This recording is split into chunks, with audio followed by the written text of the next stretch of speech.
As Norway moves some of its soldiers out of the Middle East on what it calls security grounds as the US builds up its military presence around Iran. And the BBC identifies the names of thousands of Russian soldiers killed in the war in Ukraine, disproportionately from small towns and villages.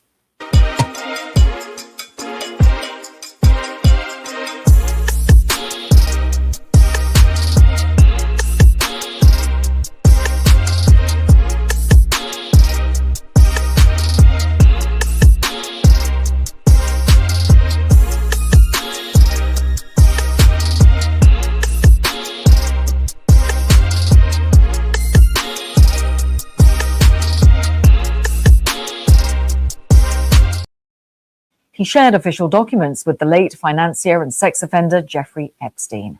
Andrew Mountbatten-Windsor has always denied any wrongdoing. He's not responded to. And guess what? Here we go. Good morning. Good morning. Good morning. Grand Rising. Habaragani. Bonjour. Hola. How? What else? That's one. Yeah, that is one. Welcome to the Tampa Bay Breakfast Club. I'm your brother John. This is Qiana. And this program is being brought to you as part of the New Image Project of the Community Development and Training Center, aka See That? See That. And we like to thank y'all for tuning in, helping us to redefine what's cool, because smart is the new gangster. Baby. And if you don't know, now you know. What's good, Q? It's Friday. It is Freestyle Friday. It's freestyle. We're going to freestyle it a bit. Mm-hmm. And we got to let the people know, too, that the Tampa Bay Breakfast Club is an independently produced program. And as such, the views, opinions, and statements expressed by hosts, guests, or callers are their own and do not necessarily reflect the views, positions, or policies of Carafesta Radio, 99 Jams, its ownership, management, affiliates, sponsors, or partners. Is us and only us. It is Freestyle Friday. What's good? It is. Okay, listen, if you in St. Pete, I would tell you be safe out in them streets.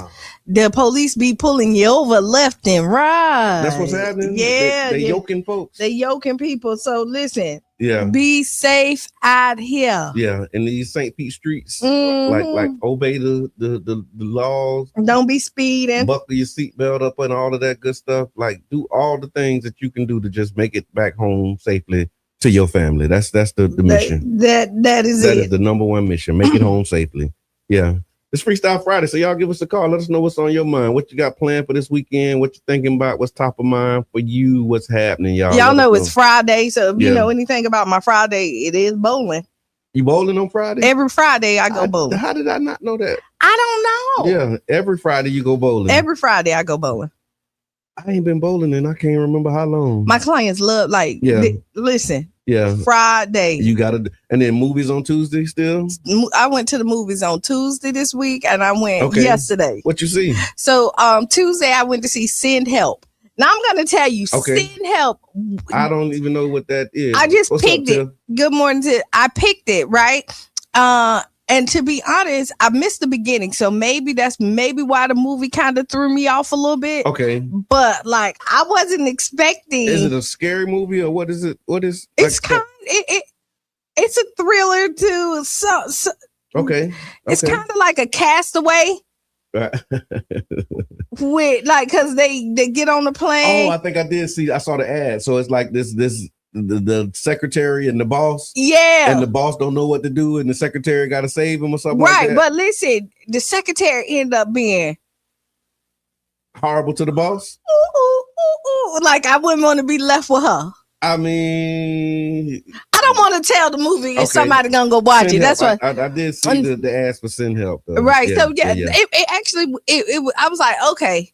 And then I went to see The GOAT, the anime series of basketball. It was a GOAT who wanted to play basketball. Okay, I seen Gabrielle Union Steph Curry. Yeah. Okay. I saw that was pretty good. Okay. I saw that yesterday. Okay, that's what's up. Mika, what's good? Rich Rising, top of the morning to you. Give us a call. Let us know what's on your mind. It's Freestyle Friday. What you got going on? Oh man, it's been a very productive week. Congratulations to the grocery co-op. Yes. So shout out to everybody for the One Community Grocery Co-op.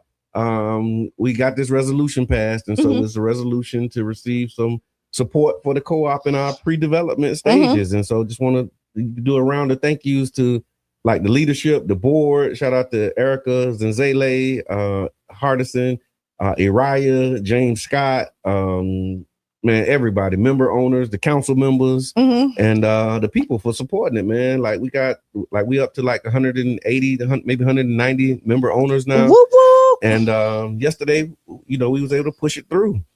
Again, we celebrated yesterday, but we building the day because the work continues. So now it's just like really finalizing what the logistics of everything look like. And our target is to come back in like 8 or 9 months, maybe like in the summer, August, September, to give a report on, what we did, where we are. And so we want to keep our foot on the gas, man. Somebody got to do it. And so thank y'all again for the support of the One Community Grocery Co-op. And then just if I could do a little story time, right? When we talk about how these platforms and how it works, right? And when we talk about engaged citizens and our listeners and how people rock with us. So you may remember, I think probably about September, October last year, we were on and we were talking about the co-op. And then I got a text message from council member Brandy Gabbard. And she said, I have an idea. I heard y'all on the radio talking about the co-op. I have an idea. Fast forward to yesterday. That was what the result of that conversation was. And all it was a little tweaking. Yeah. Like listening to it and saying, hey, it needs to be tweaked so that everybody can understand and we can get it. Yeah. But I mean, this is how we want these things to work. Right. Like a council member said, hey, I have an idea. And then 9 months later, you see the results of that idea. And I gotta give a huge shout out to her for that. You know what I mean? I appreciate you for that. And then also council member Gina Driscoll, she's been a supporter since day one. Like we got some early pictures of her supporting in ways that she can contribute and do things with the One Community Grocery Co-op. And then other council members as well have, kind of supported it in theory and in concept, but those two have really been hands-on. Like we're trying to make things happen. Right, from day one. Yeah. Because, you got people, oh, yeah, I support it. And then you have to like kind of remind them and bring them stuff and all of that, which is cool. Right. But then you got others that's like, I support it. And they're like, taking the initiative. Here's what I want to do. Let me put this in. Let me work this. Let me call this person. Like you got that kind of support. And they really see the vision and let me help you get this moving other than. That's good what y'all doing. Good job. Yeah. Call me if you need anything. Like we appreciate that support too. But again, those two really have been instrumental in helping us move this thing forward. So thank y'all. I appreciate the support. And it's community owned. That's the other piece of it too. One of the things that they were saying, well, why y'all ain't been come to the city? Because like we wasn't really looking for nothing from the city. Right. You know what I mean? Like we really want to do something for ourselves. And this is a self-determined initiative. But then, when the opportunity, again, the idea that was presented was like, hey, I got this idea. It was like, okay, we'll move forward. But we didn't start this, looking to go begging nobody to do anything for us. We said that we would beg our people. Right. You know what I mean? Come on, y'all. Let's put our money together. Let's put our resources together. Let's use the intelligence that we have. Let's use the resources that we have to stop waiting on somebody to come and give us bread when we know how to go get it. We know how to go get it. Corey is a member. Yeah. And that's the reason why he was absent. Yeah, that's why he was absent. So, thank you for that. I appreciate that because what happens is that was another one of the conversations going early on. We'll talk about the way the system works. And so very early on, Gina Driscoll and Brandy Gabbard, they intentionally chose not to become members because they said if there was ever a vote that came up, I probably wouldn't be able to vote on it because now there's this appearance of a conflict of interest. Well, Corey Gibbons Jr., I think he joined before he was on council, I think. And with him being a member owner, it's not that it is a conflict because there's no monetary benefit or anything like that, but it just looked like it might be a conflict. And so to avoid the appearance of a conflict, him being a member owner, he decided to recuse himself from the vote so that you don't do good, but it looked wrong. Right. So, he supported, but he just couldn't vote because he's an actual member of the co-op. So yeah, thank you. You can go to ocgc.coop, and if you want to contribute, Mika, I appreciate that. You know what I mean? Become a member because it's still 300 founding members. Yeah, and then after that, we still going. Like we're gonna continue to go, but 300 is like our significant number. Y'all know the number 300. Y'all done seen the movies about what you can do with 300. And the best case practices. So we're working with this group, so national group called FCI. I forget what FCI stand for. But they've opened like several co-ops across the country, and they have a framework and a best practices model.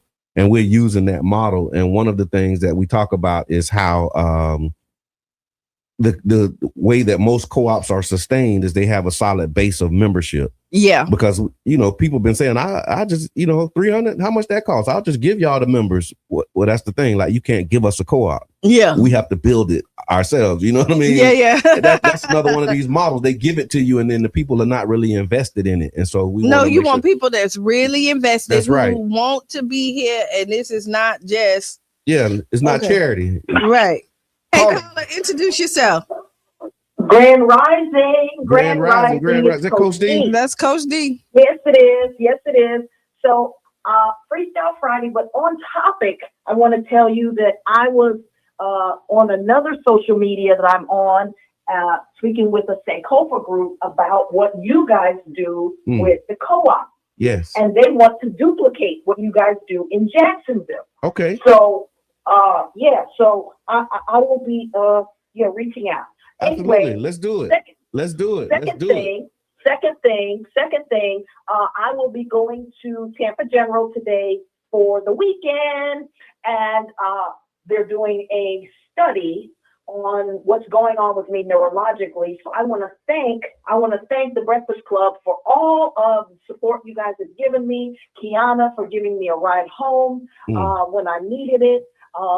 And the third thing is, we talk about relationships with people in Africa. The Empowerment Summit Tampa Bay, which Jabbar from St. Pete was going to be a part of, has been rescheduled and or canceled. So if you see that beautiful flyer, which a gentleman from the Gulf Coast of Africa made for us, No, I saw it. I saw the notice, and I was wondering, what was going on. But I did see that you said that you were going to be postponing it or either canceling it because of your health. So we send out prayers and good vibes. Yes, Lord. Mm-hmm. Yeah, I always get that. And Brother John, I will be. I don't know about the food at Tampa General. I don't quite remember. So Ramadan might be right on time for me. Anyway, I hear that. So you guys have an amazing weekend. Make some memories. I will be going to the hospital. Yeah, that's the song I've been singing to keep myself in good spirits. Look, that's just and temporary. If you look up the word hospital, the root of it is hospitality. And it used to be a place where people did go for hospitality and possible medical treatment when they were traveling. Wow. So there you go. All right. Appreciate Have that. a great Thank day. you so much. Thank you for chiming in always. Coach D, so you're listening to the Tampa Bay Breakfast Club right here on 99 Jams WUJM, and it's Freestyle Friday. So if you got something on your mind, give us a call. We was just celebrating, taking a little bit of a victory lap around this one community grocery co-op. And so we're going to do a victory lap for our sister who just called, and we just already claim it. Oh, yeah. Come on. Like you said, she's just going for the weekend. Yeah, just for the weekend. Just for the weekend. And then after the weekend, she'll be right back Monday. We can do some motivational Monday. And you put a good word in there for us. Let us know how everything went. Mm-hmm. Also, we had a good meeting on Tuesday, the Child Park Neighborhood Association, our monthly meeting. We had some elections, and so they felt that I was worthy for another term. Okay. Woo-woo. And I'm really working this year to try and get this baton out my hand. but I'm not reluctant. But I am ready. Okay. But we got a good team. So shout out to everybody. We also want to give a shout out to JJ, Jamie Solomon. He stepped up. He's going to be our secretary. So y'all probably know Jay from. He came in. Yeah. Oh, he did. Young Boston came in. Academy. Yeah. He came in. And so he grew up in the neighborhood, got involved, got engaged. And, we had an open spot. And he was like, yo, I'll do that. And so went through the process and he was elected. So we got a new board. And a lot of good things happening, man. We had a great meeting, putting in some structure, And then on the 24th, we're doing we're continuing our quality of life initiative around the Childs Park Neighborhood Association as a part of this Neighborhood Strong training series that's being done by CDAT. And shout out to CDAT. But CDAT, really putting in the work, man, and helping us to get the training, the organizing that we need, and we're going to put it to the test. Yeah. Call us Freestyle Friday. What's on your mind? Good day, everybody. This is Debbie Yachi, and I am calling in. Yes, I want to say congratulations to the Food Co-op, the film show last night at the Black Art and Film Festival under documentaries. I love it. And I just want to say that, they got a great reception, and congratulations on the grant that they got. We're loving that. But also calling to just let everybody know to support the Black Art and Film Festival. We're doing some really great things. We had our art opening on Wednesday night where we honored James Kitchen Freeman as with the Nick Davis Artist of the Year Award, which is really great. Go Free. Yes. And he's doing some great things, and his art is on display along with 10 other artists. And so if you get an opportunity to come out and check that out, and just go out to the Black Art and Film Festival website and check out the schedule. And thank y'all so much for being great supporters in the community and everything you do. And congratulations, Brother John. Thank for you. Another term that just means that God's gift is spreading wide and beautifully. So keep up the good work. I appreciate Know that you are appreciated. Oh, yes. Know that we see you. Yes, ma'am. Yes, ma'am. Said the avatar, right? All right. Thank you so much, Miss Debbie. I appreciate that. Y'all have a great day. Oh, one other thing. Because of the sound bowl healing and neurographics, anybody who wants to clear their mind and heal their heart and heal their brain, we are doing it again at the Salvador Dali Museum. They took us up. And also at the You gotta tell me when, because that was was life changing. Yes, yeah. I'll send in the schedule. I'll text that information to you. Yeah, so we're doing great things in the community. Yes, Melinda Ellis is our sound bowl specialist and our sound bowl healer, and we're proud about what she's bringing back into the community as well. Nice. So more to come. I appreciate that. Thank you so much for all that you're doing in service to our community. Amazing. And so, the Black Art and Film Festival, I did have that queued up here. So you have, it kicked off Wednesday, as Miss Debbie said. Last night was documentary night, spotlight night, short films and live talk. And then today, Friday, is the industry day with filmmaker tours. They're touring, it says the Deuces Corridor Experience. And there's also a big networking mixer that's going to be at the Black Leaf Lounge. And then tomorrow, there's features of students and indie shorts at Eckerd College, plus a special screening of a band called Death with the Q&A and a concert. And then Sunday is actually wrapping it all up with narrative and documentary features at Eckerd, followed by the official Black Art and Film Festival award ceremony and closeout. So again, if you love film, culture, local creatives, and powerful storytelling, this is absolutely for you. And as Miss Debbie said, the full schedule and film details, as well as tickets, can be found on the official Black Art and Film Festival website for more information. Shun. You know what? Free. What they doing on YouTube? No, I'm saying like I don't know if you know how like you put the extra. They can't see us. The announcers. Okay, gotcha. That's what it was off notes, and that's why I didn't see it. That's okay. You can't. Okay. I can. That's why. Okay. No, I got you. So on the break, we're gonna adjust that for the YouTube. That's all I was saying. Yeah. But so back to Freeman. Freeman he tattooed me. Okay. Yeah, he did my lovebirds. Okay. Yeah. Local artists. Brainstorm does most. Like I have three tattoo artists. One when I was 16. Okay. And I got my first tattoo. Other than that, Brain did all of them, and then Freeman. You got more in your future? Possibly. Okay. I think I might be done. I might have one more in me, but that's kind of. Do you have any? I got a couple. Yeah. My wife started this thing where we was going to get them on our anniversary. Oh, that's sweet. And then I kind of bucked the tradition low key. I have 1, 2, 3, 4, 5, 6. Oh wow! I got, and to be honest, I got more than most people. Oh, Brain say no, I don't.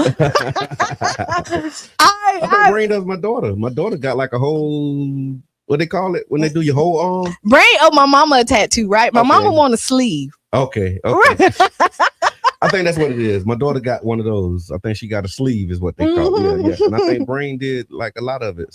So shout out to Brain, Urban Inc., and then the Culture Creators. Oh, they like doing that thing, yes, and I feel so bad, like, cause I'm like, my heart is over there, and I've been so busy, but I'm so proud of like all the stuff that they are doing. You can even stop by because he should be driving on this side of town anyway. Okay, yeah, come by, man. Let us know. Give us a call. Let us know what's happening over there at Culture Creative. Because the poetry night is selling out, and I'm like, how did I not know about that? You should go. Some date night. No, I'm telling you, this would be. But what he's doing at his location, just bringing us together and letting you be aware of just the different art forms. Like, it's not just about, tattooing over there. It's can go and it is. You can go get photography. You can paint. Like, vendor markets. Like, he's really pulling. He's doing his part. Of pulling us together and letting the creatives have a space to create. I love it. So thank you for what you're doing, man. Because it's definitely needed, and it's valued, and it's appreciated. And I always tell, and I'll tell this story now, and I'm going off of Brain. Brain did my first flyer ever. Okay. When I was in middle school. Okay. I had a house party. All right. I went to Brain and I was like, I need a flyer. I wish I could fly. And so the guy had 3 fingers and he was scratching. That was it. Yeah. Right. But it was so dope. No, the house party flyers, like, you had to be on point. Like, that was one of our secrets. We had Eugene McGirt used to make our flyers. Shout out to Gert. And that's what set them new style parties apart, because we had Gert. And this is when I knew that was like part of my thing. Like, when I knew I could do this. Okay. It's back in middle school when Brain did my flyer and everybody came to that, and it was in the back. It was in our back room of my grandma's house, and the football team. That's usually how it happens. I remember I had one in the den at our house, and right when we was getting ready to turn up, my daddy shut it down. Boy, he was like, "No, y'all ain't finna Brain the genius." Yeah, Brain the genius. That's what time it is. So what happened to house parties, y'all? Let us know. People don't know how to act. Okay. I think that's really what happened. But like, I don't think our kids really, because we don't really, there was a different kind of trust that you had then. Okay. In order to bring somebody into your house to party, I hear that. Yeah. Like, so let's say 6 years ago, I had a house party. Okay. I had an old school pajama jam birthday party. Come out with your pajamas. Like, we had so much. I might run it back. Yeah. We had so much fun. No, Miko, Pops, he didn't say no. He said yes at first.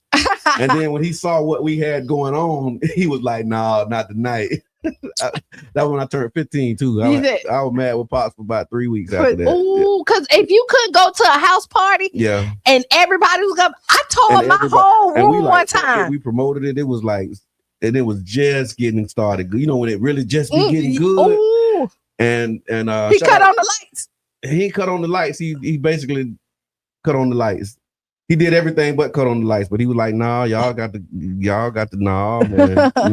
Y'all doing way too much in here." Now, I remember one party I had at Coquina Key in the clubhouse. It was so many people that from 4th Street or where it switched to 6th Street, all the way out there, going across the bridge. It was a line of cars, get in there. Yeah. I got in so much trouble. My daddy said, like, "Why can't you just have a regular party?" But that's like kind of part of the fun. Yes. You want to be legendary out here in these streets. We had some legendary.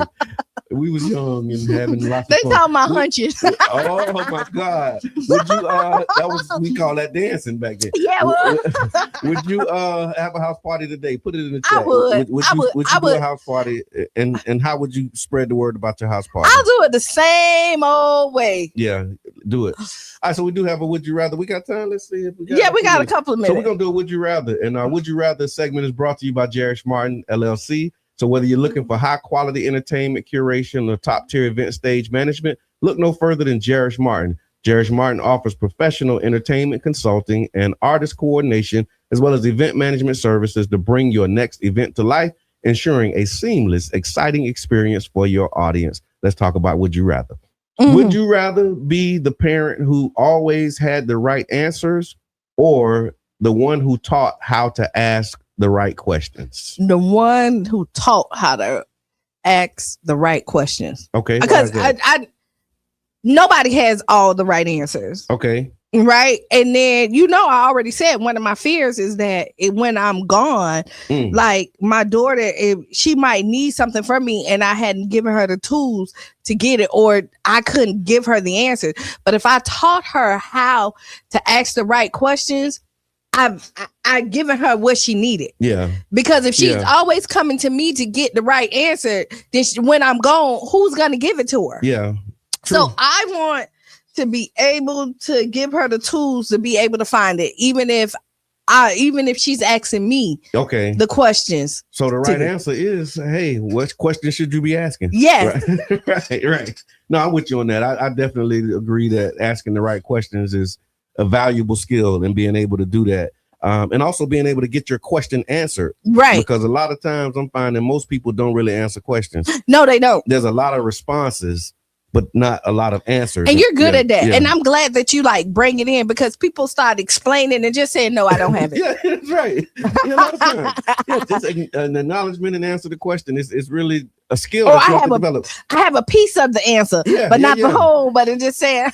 No, that's actually some communication training that I did that kind of helped me with that. A lot of the getting your question answered was done through training. Mm-hmm. You know what I'm saying? There's other pieces of communication, but one of the things in communication is being able to get your question answered, even when people have what they call originations. And an origination is when you go off and you start doing everything but answering the question. So if I say, Qiana, do fish swim? And you say, well, I seen some fish the other day and they was in the water and, Do fish swim? Yeah. Yes. Get your question answered. you know what I'm saying?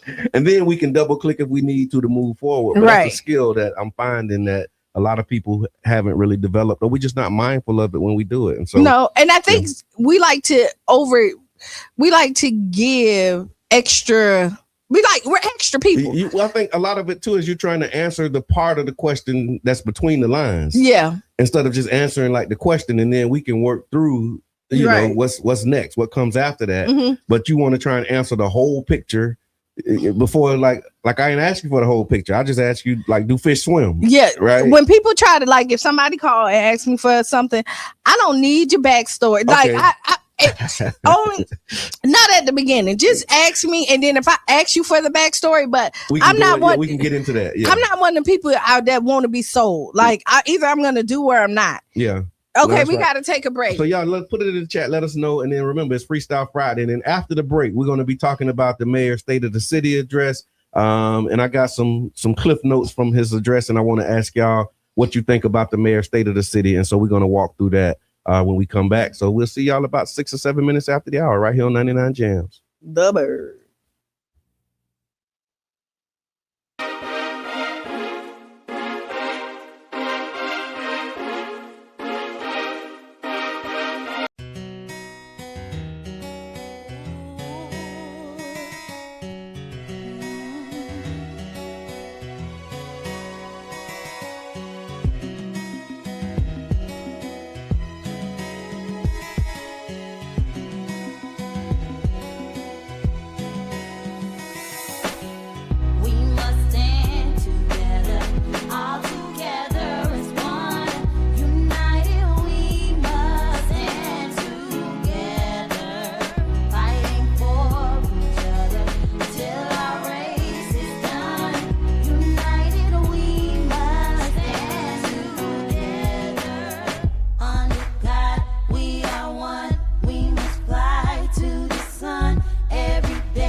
chase through the projects, dodging foreign objects.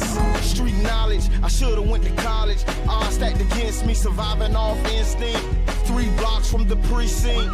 Lil' homie caught a case, others lost family members. Product of his environment, projects produce violence in the middle of the streets, cause that's how we eat. Just a rap about the trap don't mean I ain't about peace.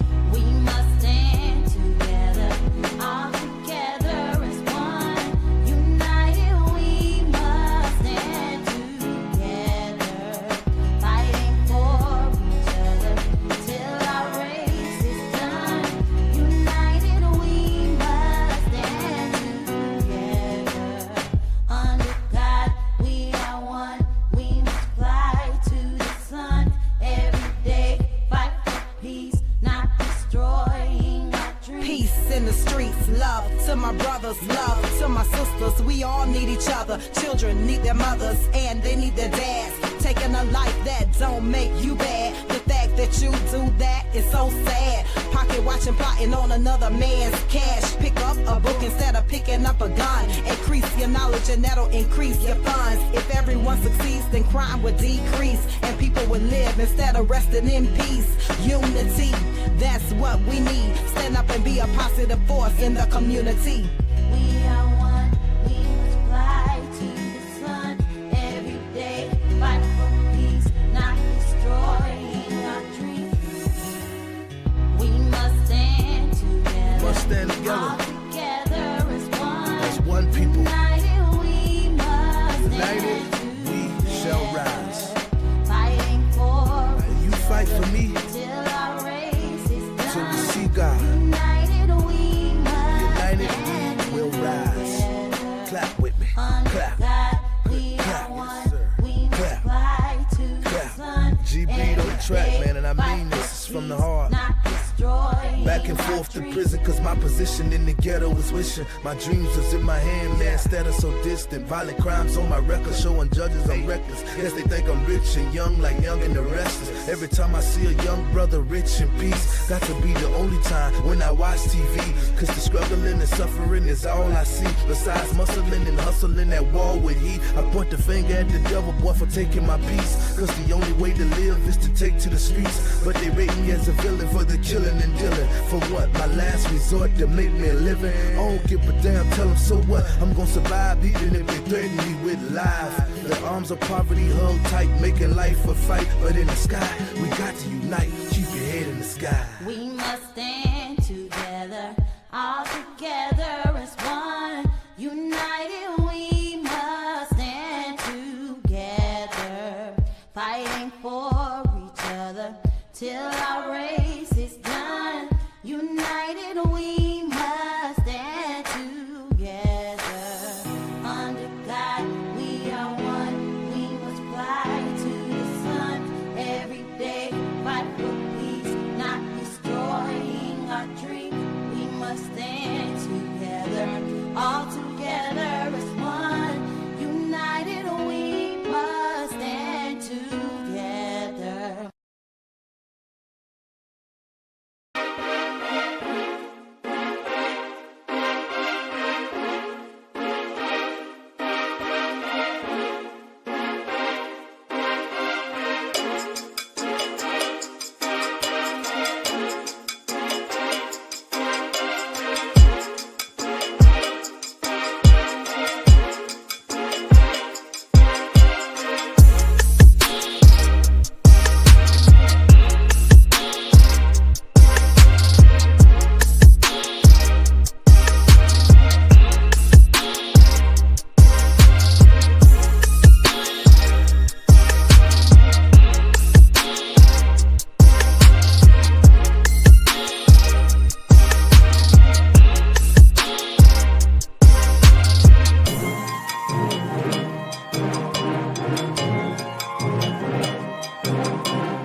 thought. Now go. Try it now. Welcome back to the Tampa Bay Breakfast Club. I'm your brother John. And this is Qiana. And this program is being brought to you as part of the New Image Project of the Community Development and Training Center, aka See That? See that? And we like to thank y'all for tuning in, helping us to redefine what's cool, because smart is The new gangsta. baby. And if you don't know, now you know. Now you know. And we want to let you know that the Tampa Bay Breakfast Club is an independently produced program.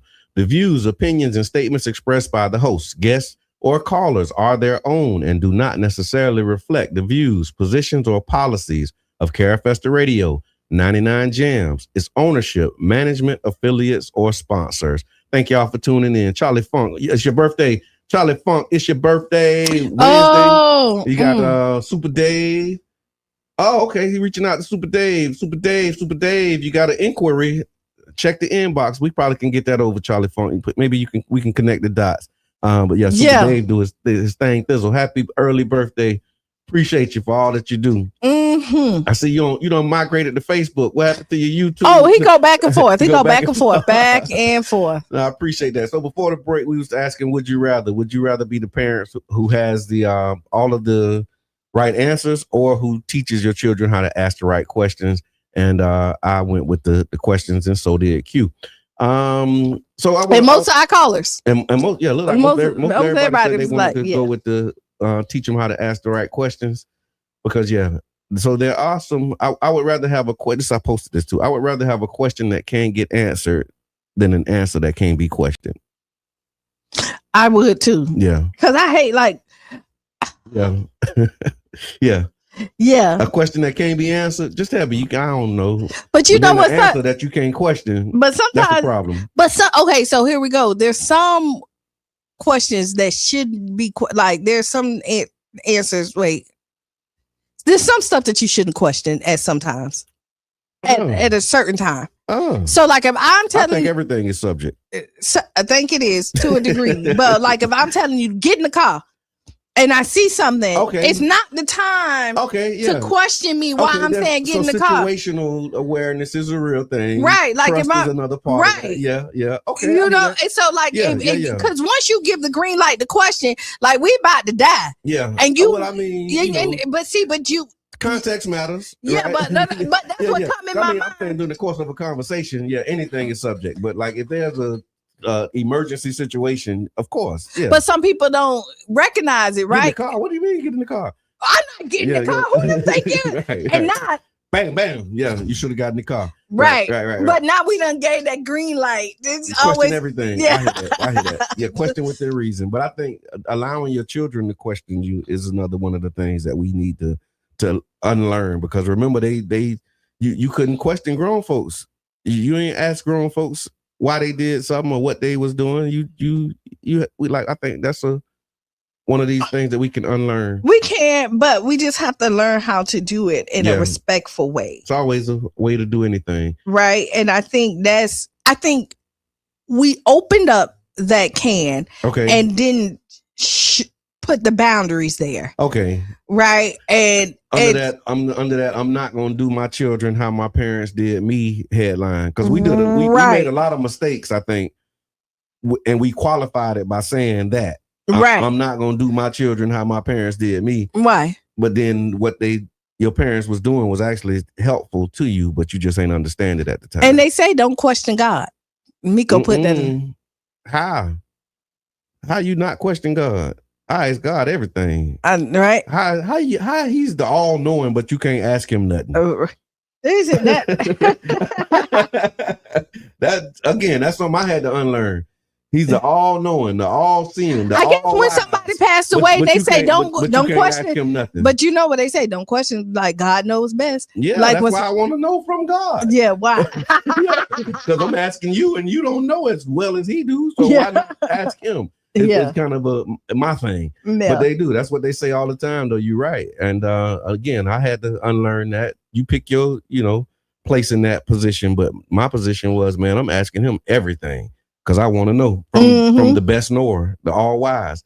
All right. So just also some FYI. So the Community Benefits Advisory Council, they're accepting applications. This is kind of maybe getting into some story time a little bit, but the Community Benefits Advisory Council was a part of an ordinance that was approved in 2021, and then it was updated in 2023, and that was a part of the New Deal for St. Pete. Y'all remember the New Deal for St. Pete? Put it in the chat. Put yes, I remember the New Deal for St. Pete. I'll just say it on the radio. Yes. Yes. And so the New Deal for St. Pete was a community-led agenda that we formed and organized in 2017, had multiple points of progress that we wanted to see. One of the things that we were advocating for was the establishment of a community benefits agreement ordinance.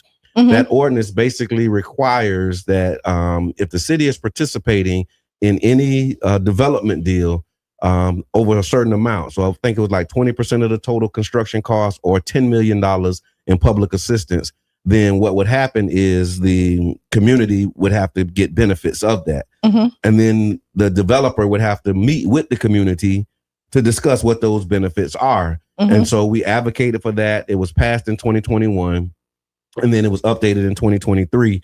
And now the council that was formed, because another part of what we advocated for was having a council of residents who would be able to, go back and forth and negotiate these benefits. They're accepting applications. And so some of the required benefits that you can negotiate often include like affordable housing. So projects may require that a certain percentage of the housing be under a certain AMI. Workforce development was another one of the things that was real big that we were talking about at the time. Local hiring requirements, utilizing registered apprentice programs, small business inclusion. Another thing that we advocated for was targets around participation for small businesses and women and minority-owned businesses, and then sustainability. And so those was some of the things. And then the way that the process works is that the developer has to submit a community benefit impact report, and then they have to hold public meetings in the areas that will be affected. And so if that project was going to happen in Campbell Park, then the neighborhoods around Campbell Park, the developer has to meet with them by this ordinance and talk about what the community benefits should be. And that council is being opened up now for people to apply. I can tell y'all more about it at another time, but that's another one of them things that, we did as private citizens that have a public impact. And now they're using it. And from what I'm hearing is they're actually trying to make some changes to the policy to try and water it down. And one of the changes that I heard them proposing is that they don't want to require the developer to do the community benefit impact report, because the impact report will say, like, based upon what we're proposing, here's what the impact of that's going to be on your community. So whether you're going to be blocking streets, whether you're going to, change lanes, whether you're going to be moving people out. Like, we wanted the developers to say and really think about what's the impact of this, positive and negative, on the community. And then that report becomes the basis of what you organize around. You know why? They hate for us to get up there and like picket, boycott, talk back. So if you don't have the information, it's hard for people to rebuttal it, right? That's why we made it a part of the ordinance. And why would you, before you assemble this council, you have to have a baseline that you're negotiating from, and the developer would be responsible for creating that baseline. And I think it should be, because that's what it is now, but they're trying to change it. Don't change it, please don't. But this also lets me know, like, how you don't have like your community like interest, like you don't have the best interest for the community, because that don't hurt the community. What you're doing, that somebody can come in there. Do you remember how bad it flood here now? Yeah. Like, that could be something that will be examined in your impact report. And because of all the stuff that's going up, we have nowhere for this water to go. There's no more grass. There's no more dirt to soak up the water. All you have is concrete, and it's just going in, and now it's flooding our streets. And so, yes, they need to be responsible and letting us know what are the pros and cons. And the fact that you think that that's okay, that somebody can come in here and do something. Now they done build something. They know that it's possible for a sinkhole to come. And now they don't have to report it. They don't have to let us know. And then your neighbor outside, their children outside swinging on their swing set, and now they going down in a sinkhole because you wanted to give them a pass. No, I don't like it. So that's what it is. And it's an opportunity. And that may be the extreme. That is a little extreme. But I wanted to paint it loud and clear. And one of the things that, again, what the required contents of this report include It's like an overview of the project. So you have to describe what it is that you're developing, what the construction cost will be. And then also we would see how much the city is participating, because the city, it's our money. We are the city. And so you would do a breakdown of that. And then also the developer would have proposed benefits. And so they would break down like what are the specific benefits that the developer is intending to provide to meet the ordinance requirement. And then again, as the council, the Community Benefits Advisory Council, that will be your starting point for your negotiations, where you can say, okay, well, we need more housing, or, green space has been a thing, sustainability, whether you need more park improvements, like you can negotiate the scope of the benefits. But again, this was something that I just got to say thank you to the people. Shout out to Mr. Edmond. I see you in the chat, my brother. And like we did that. Like that's something that we can really say we put in place. And it's funny because I wish you was here so we could tell this story right, because it was just an amazing experience. The Community Benefits Agreement ordinance, Carla, that's what we're talking about. And they're trying to make some changes to it. They're actually trying to get rid of the requirement for the developer to provide the Community Benefits Impact Report, which is the document that you would use as the base of your negotiations. I think they like it when people come in there and don't really know what they're talking about and don't know what their proposal really is. Haven't had an opportunity to look at a contract, and then they can just say, oh, well, this is going to be great for the community. What y'all think? And then they show you some slides and some presentations, and you look at those slides and say, yeah, that looked good. And then now they got your vote, and they can say that the community did it. We knew better then. We saw that with the trop. And so now, like, it's starting to play itself out. So here we go. This is what we know. And we're going to give you game, hint, hint.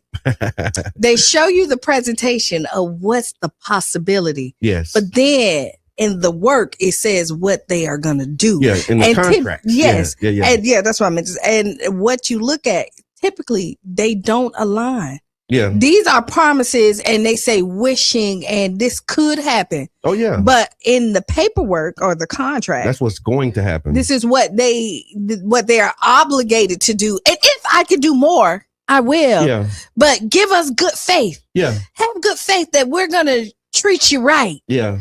But I never treated you right before. And in the contract, it says, I don't have to. Yeah. But trust me. Yeah, I will. But trust me. But did you see put it in writing? But did you see I showed you in the picture. Yeah, this is what we could do. Yeah. Contracts say we ain't really got to do it though. But I listen. I showed you it, but I just ain't want to put it in writing because I may not. But I did put it in pictures for you. Yeah, and I got the green light from it. That's how when you think about when they were talking about the Tropicana Field development, the last one. With Heinz Rays, you kept hearing them say $50 million in intentional equity as a community benefit. Well, that was something that was a result of those conversations with the Community Benefit Advisory Council. And at that time, one of the things when they would always talk about the 50 million in intentional equity, they would leave out the part where they said it was over 30 years.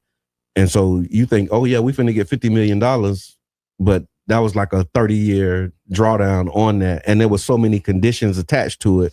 And then never would have materialized that. And by the time you get $50 million in 30 years, the interest rate, 50 million today ain't 50 million in 30 years. No, it's not. It's a penny. But the opportunity is here, though. Again, we created the space by God's grace and your support as the community. So this is our council. Like, this wasn't something that the city said, hey, we got this idea. The community really organized to present this.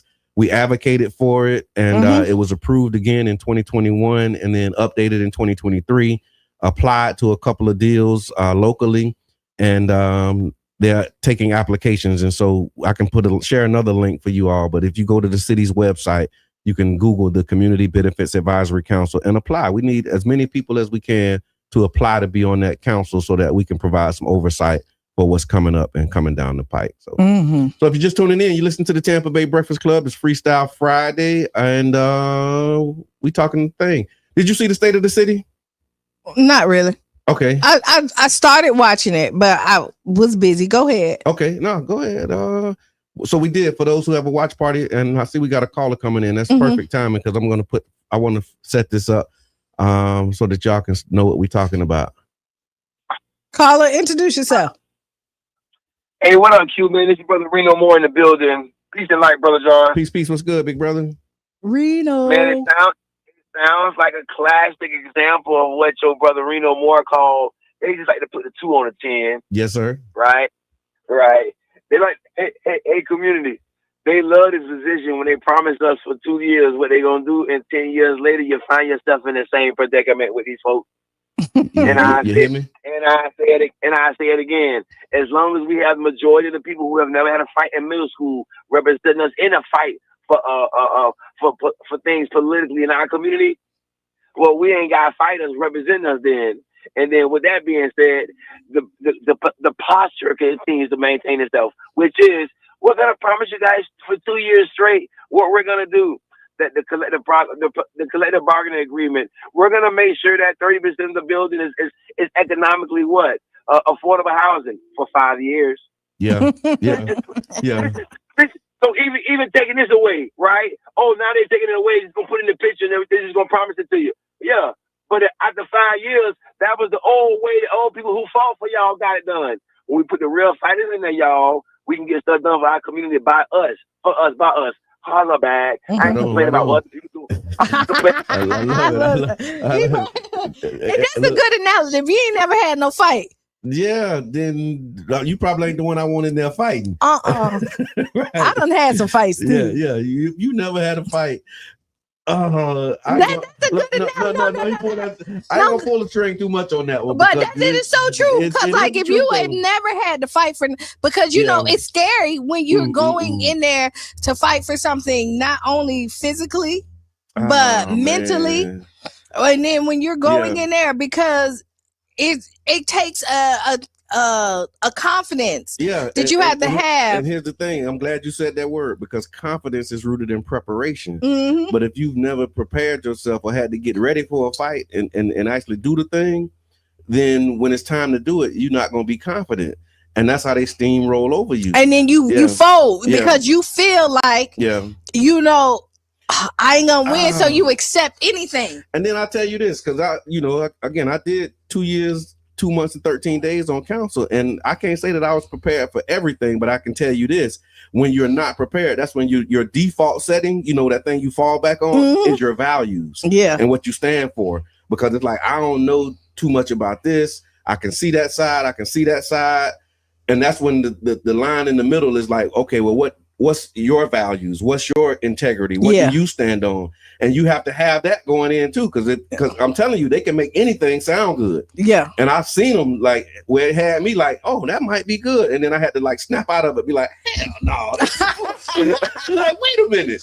But you got to have those core values, and then also don't eat the fruit for real. And then not only having the core values, but then having the, how can I say, the testicular fortitude to just say, no, I ain't with it. I'm not doing that. Even though I hear your side and it sounds good and all of that, but my values won't allow me to align and go along with that. And so it is a lot to go into it. And it does start in middle school because that's when you start shaping your identity and deciding who you're going to be for real. And so, yeah, definitely thank you for that. Appreciate it. It's Freestyle Friday. And we're going to talk about the state of the city right now. So the state of the city address was happening. It actually happened on Wednesday. And Mayor Welch said that the state of the city is strong. This was the theme. It was strong, resilient, and focused on continued progress. He delivered his remarks on Wednesday. I think they were at the Palladium. And so the overall theme, the mayor framed 2025 as a year of recovery because, you know, he's doing the state of the city based upon last year. So he was saying 2025 was a year of recovery following Hurricanes Milton and Helene, but emphasized that St. Pete is not just rebuilding, it's investing intentionally in long-term resilience and equitable growth.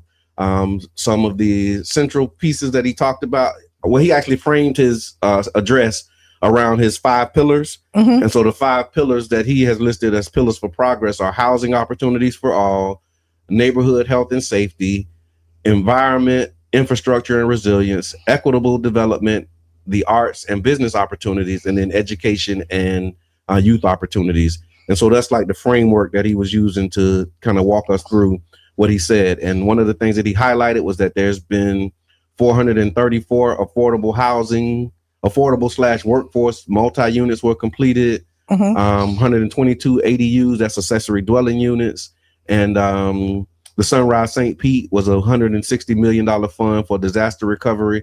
And so basically, I know these numbers probably don't mean anything to anybody, but you can find this report on the website as well.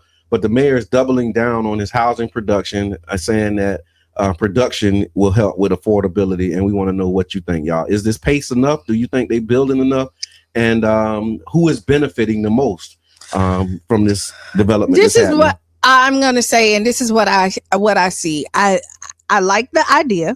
Right. I like it. I will tell you that if you haven't already did it, I think you need to sit down and see the people in the department and what is their percentage of actually completing and getting this stuff done in their certain areas. Okay. And are they meeting the mark? Right. Because people are over departments, and I could say like there's some, and I'm not really seeing nothing being done with it. Right. Yeah. And so do you have the right people at the job to complete what your vision is?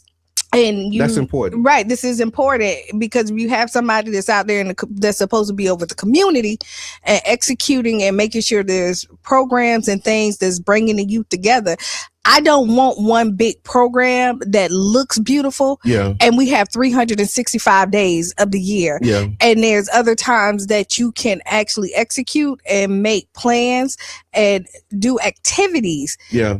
That can really benefit the community. I don't want the shiny object. I want the things that's really getting done. So I do think you need to sit down and evaluate your team. And make sure that they are executing. That would be deal. Yeah. And then as it relates to this housing piece, one of the things that has been apparent, you can't build your way out of an affordability crisis, right? Because they say, okay, well, the reason that housing is not affordable is because we don't have enough affordable housing. The other side of that is, why can't people afford it? Because they don't have jobs. Come on, man. They don't have the jobs that they have are not paying them enough to be able to pay these prices. St. Pete is expensive. Yeah. St. Pete is expensive, and expensive for no darn reason. There's a reason. We are. But what happened is people done came, but we have so many empty spots because people can't afford it. Yeah. And the people who can afford it are people who coming from other places. And we got the data that can show you that as well. But that's one of the things too. So as they focus on building, because that's one of the strategies that have been used, and that's what this state of the city was highlighting, is highlighting all of the building that's been done. But we want to start to balance that with like what type of workforce opportunities are being created so that people can actually afford this housing that's being built. Also, the number that they're using, the 80% AMI, when they started saying that, shout out to FAST, because FAST was like real. FAST is the Faith and Action Strengthening Us Together or something like that. It's an organization that advocates for different things in the city. But one of the things that they were asking, we started asking it and they picked it up by God's grace. All that, you know how that goes, story time with Brother John. But they started saying affordable for who? And the definition that they came up with was those who were making 80% of the area median income at the time. Well, what had happened was the area median income at the time was not as high as it is now because people with more income have moved in. And so that same 80% that you're using, that number is higher and it's still now pushing a lot of people out. But that's where a lot of the focus has been, is on building housing at that price. But that price is no longer affordable after 10 years of people migrating to the great state of Florida and the city of St. Pete. Another one of the things that he said that he's doing is after the hurricanes, there's been investments in resilience. That dominated a lot of the speech, was talking about how there's 89 infrastructure projects that have been completed. $600 million is a proposed bond that's going to referendum to make these investments. And so the mayor is basically asking voters to approve a major infrastructure bond. And we want to know, would y'all support that? Would you support? And a bond basically is saying we're going to borrow some money. We need $600 million.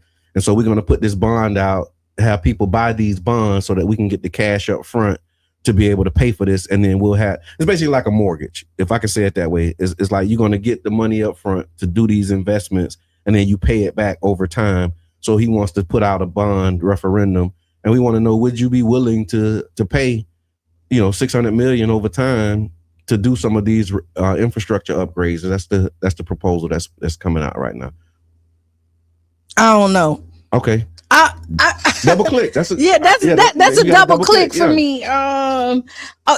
That's definitely a double click for me. He said it's a $600 million proposed bond referendum for sewer and stormwater upgrades, and I'm sure like there's been presentations that have been done to show you like this is all of the stuff that we need.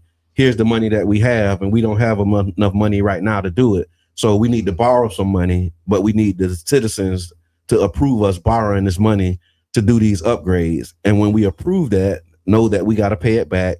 The way that we're going to pay it back is probably going to be with like some higher rates. You know what I mean? It's like you got to start. That's the double click. How are we actually going to pay this money back? So that's the double. So okay, you asked us if you can borrow the money, right? Yeah. Borrow the money. Go ahead. But fix the source, because we say the source bad. Yeah, we need to fix it. Yeah. But then what happened is, and how I'm hearing it is that it's gonna affect. I'm gonna tell you to borrow the money, but then you're gonna tax me higher, maybe, or something like that. Because you gotta get. If you don't have the money now, you got to figure out how to make the money. Yeah. And usually the way that they make the money is the citizens. Yeah. And then we don't have so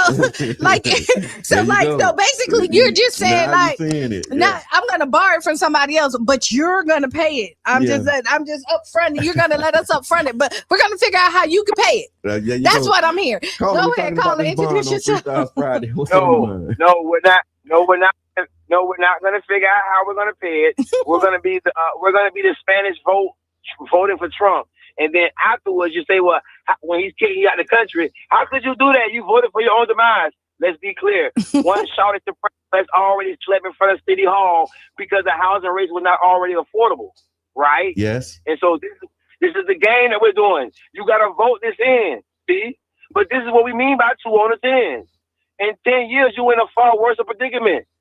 So affordable housing game is hogwash. MLK marched for this, right? And there was no 10-year period where we achieved affordable housing, right? Mm-hmm. And then they still up the fire in 2020 and had Charlie Soprano out there still marching with the people about affordability, right? I got sent in Tallahassee by the team. The initiative was we can't afford a Florida. It has not changed. This is hogwash. This is what the Black Money Movement is all about. It's about making each other rich on purpose, not standing here continuously for the next 25 years begging people for help. Thank you. We can see each other. I won't be screaming and ranting. I'll be teaching and slowing down so you can really understand what I'm saying, everybody. Our unity provides us the protection that we have set here and watch our elders beg other people to provide for us. This is counterproductive. I love y'all. I love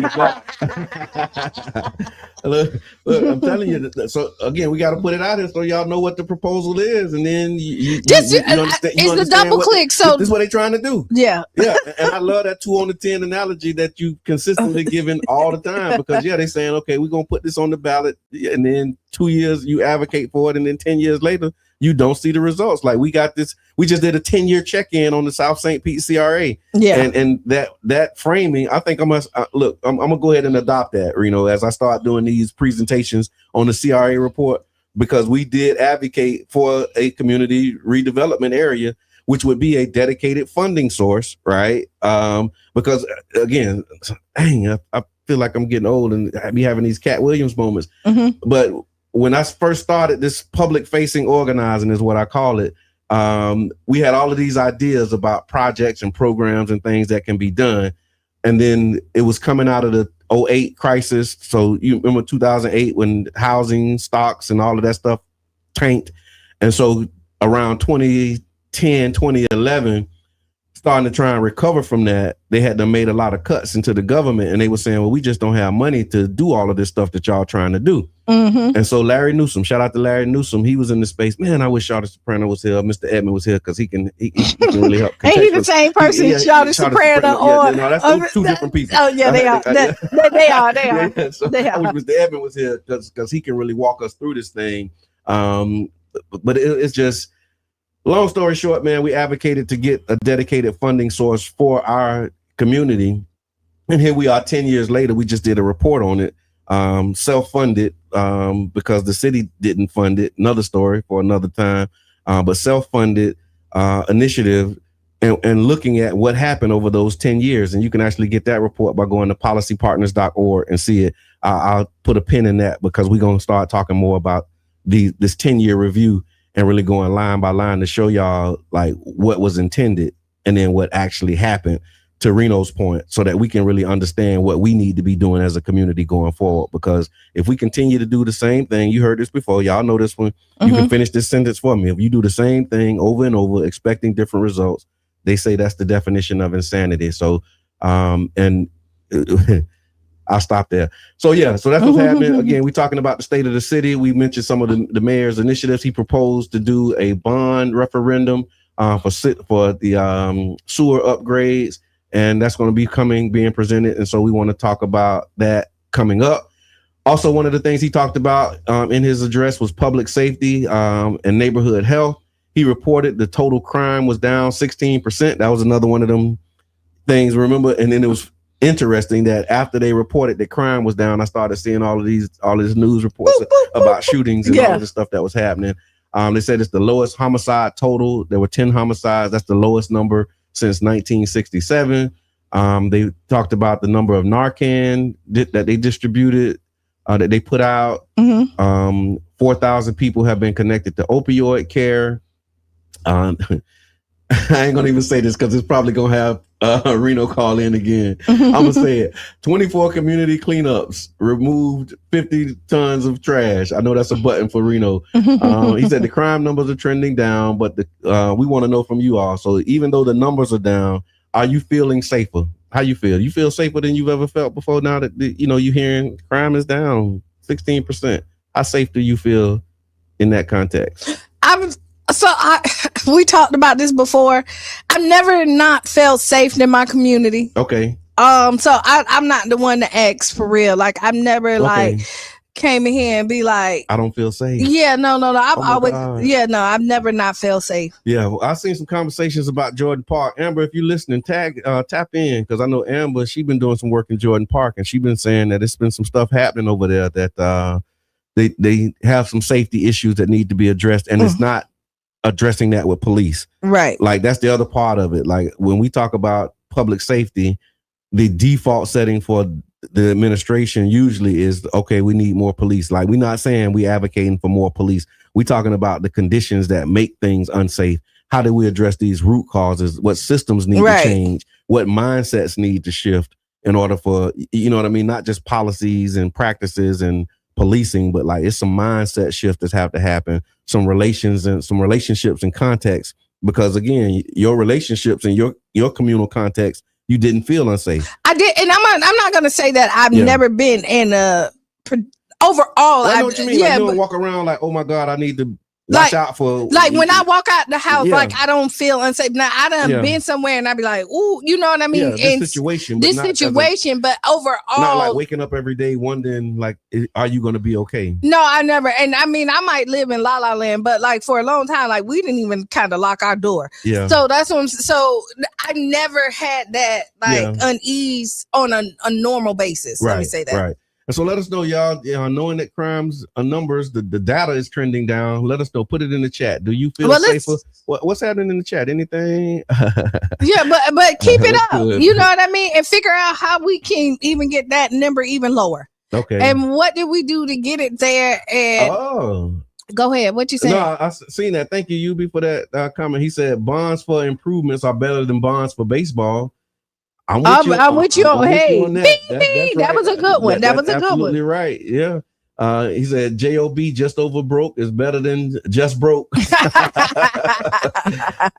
I knew when we talked about that, that was going to be definitely a conversation for Yubi, because Yubi has been saying for the longest that the city needs to create industry. Yeah. So that you don't have to keep, in his words, cannibalizing the citizens in order to pay for this stuff. Like if we had something that the city was doing to generate money, then that money can pay for these bonds and pay back these things that we're saying that we need. And we got saying, okay, well, we need more money.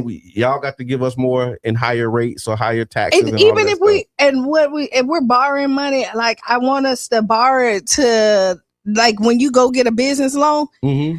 and you were like, oh, how profitable is going to be for us. Yeah. Like we need pro forma. We need to do something. Like we got 86 acres of like prime real estate. And we're not talking about how that's going to go back into the city.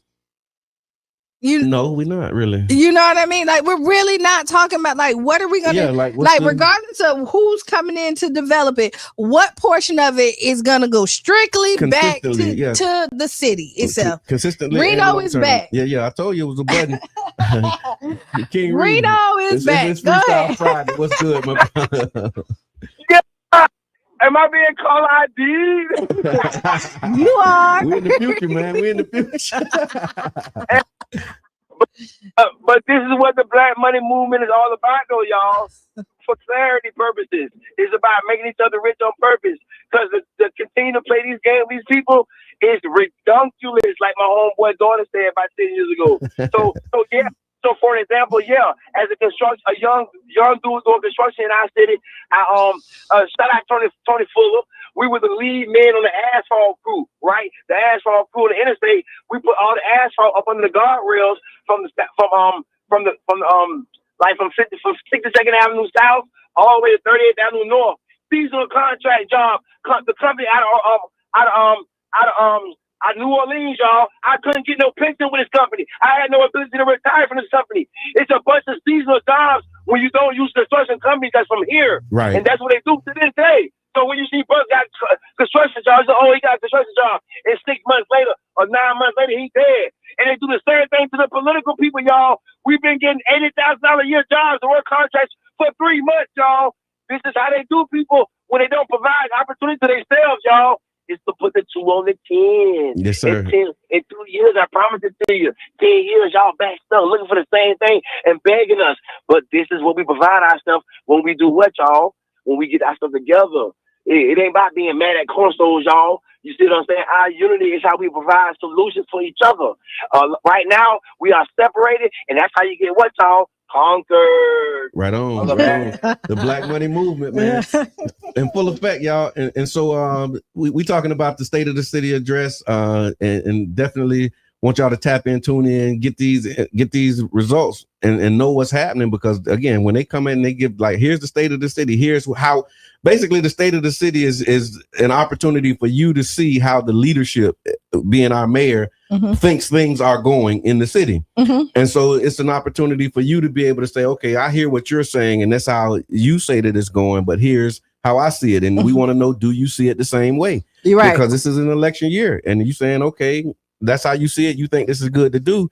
This is the resume. This is the tail of the tape. This is like, this is what I've been doing over the past year. This is what I've done. This is what the contributions that I make. And then you can weigh this and say, okay, is 45 graduates from the Mayor's Future Ready Academy good? $1 million in youth opportunity grants. That's good. Libraries engage 18,000 youth. Camp Ignite for girls and firefighters, right? The administration basically is, they're tying youth investment to workforce development. So the question that you would have to ask, are these programs reaching the youth who need them the most? And do you want to continue these investments? Like, that's what we're doing. We're presenting this information for you to be able to look at that and say, here's the results. This is what's being presented. And if you're okay with those results, then you show that by either re-electing, or then you find somebody who you think can do a better job. Like I said, I would like to do a double click or a deep dive in it. The programs that you just mentioned sound amazing. Yeah. Right. And it sounds good. But you're right. Like, are they reaching the people that really need to get it? Right. Yeah. Or where are we doing? And I just want the percentage to make sense for me. What you just said reminded me of what we talked about on the Would You Rather. We got to know what questions that we need to be asking. And so when you see these presentations and you hear this data being put out, like, we need to know what questions we need to be asking as a community, because again, it's a lot of people about to be coming to your church. They're going to be knocking on your door. They're going to be sitting here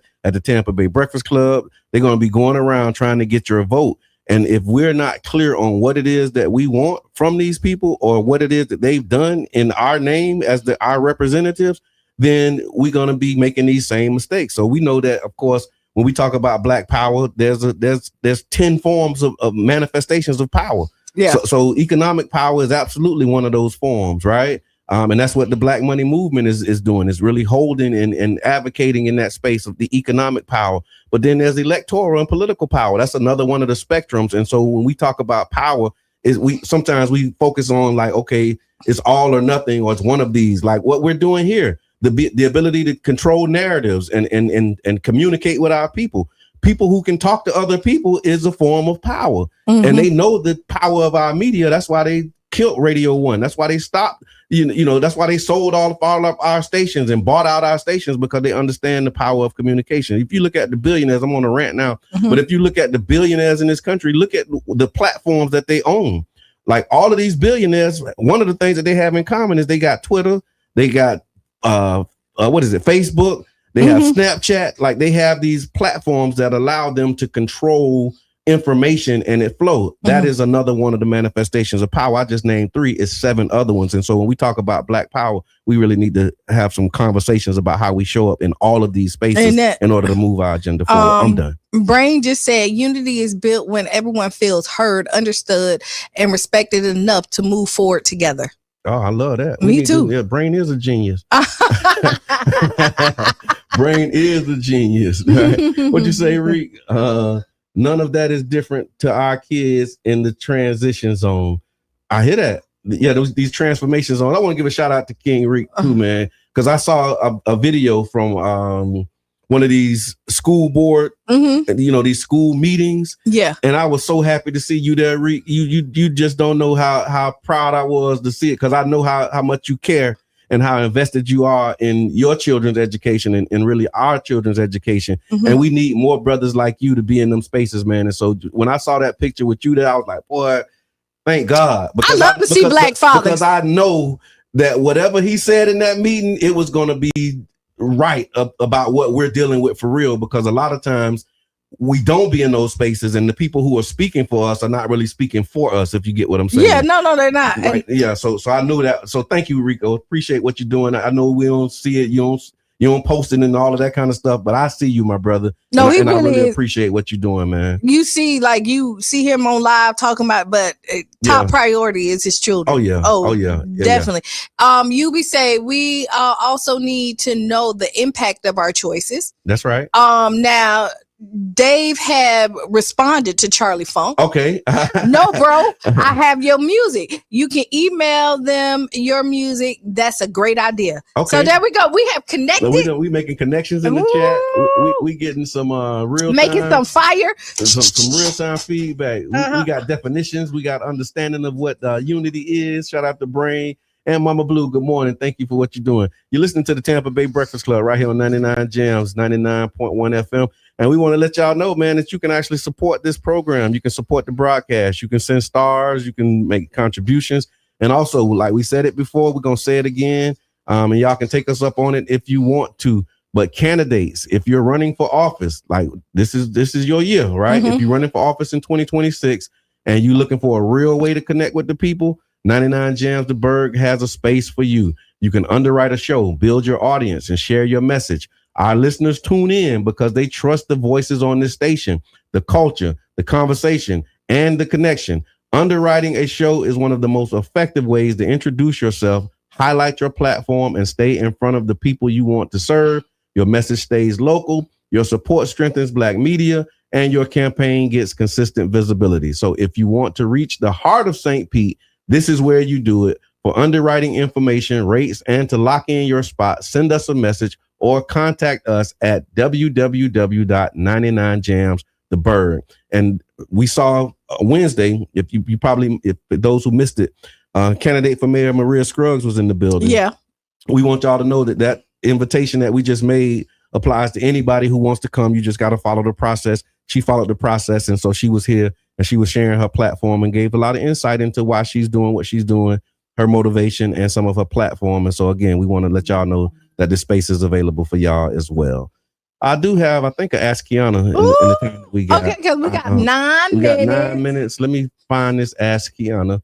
And Ask Qiana is a segment, again, brought to you by One Community Grocery Co-op, OCGC.coop. Dear Qiana, okay. When I was a kid, I was always forced to go to church. So when I turned 18, I stopped going and stopped reading the Bible. I was raised Christian, but once I became an adult, I kind of walked away from it. I still prayed sometimes, but I had lived such a rough life that I started questioning everything. I would ask myself, why would God allow someone to endure so much pain? Over time, I feel like I lost my faith. Now I'm in my early 30s and I really want a better relationship with God. I just don't know where to start. I carry a lot of anger and pain, and I want to let it go. I want to experience more self-love, peace, and real happiness. I want to let God back in, but I don't know how to open that door again. What advice would you give someone trying to rebuild their relationship with God and begin healing? Wow. Woo, that's a big one. That is. Wow. Whoa. I mean, the first step is this letter, right? Yeah. And you know what you didn't like about when you went. So now that's one thing that you can take with you. And then you can start exploring, right? And see where you fit in at, because I don't believe religion is one, like everybody putting this one thing. No, I don't believe in that. I think we all have different paths, and we're trying to get to the same place. And like, I might like to fly, but flying scares somebody else, so they're gonna get on the bus. Yeah, and the bus may be too long for me, but they love the sightseeing. So you have to figure out what fits for you and find your community and your tribe that actually speaks to your soul, so that you can get what you need. And that may not be the traditional church. You really have to explore and see, and then start to pray. Yeah. Start to meditate and start to create the life that you want. And then God gives us tools. Yeah. And you agree or disagree, therapy is another way. Because if you have this trauma that you have, and figure out what is that one thing that traumatized you so bad that make you not step back in it. And once you figure out what that is, then you can learn how to fix it. Yes. Yeah.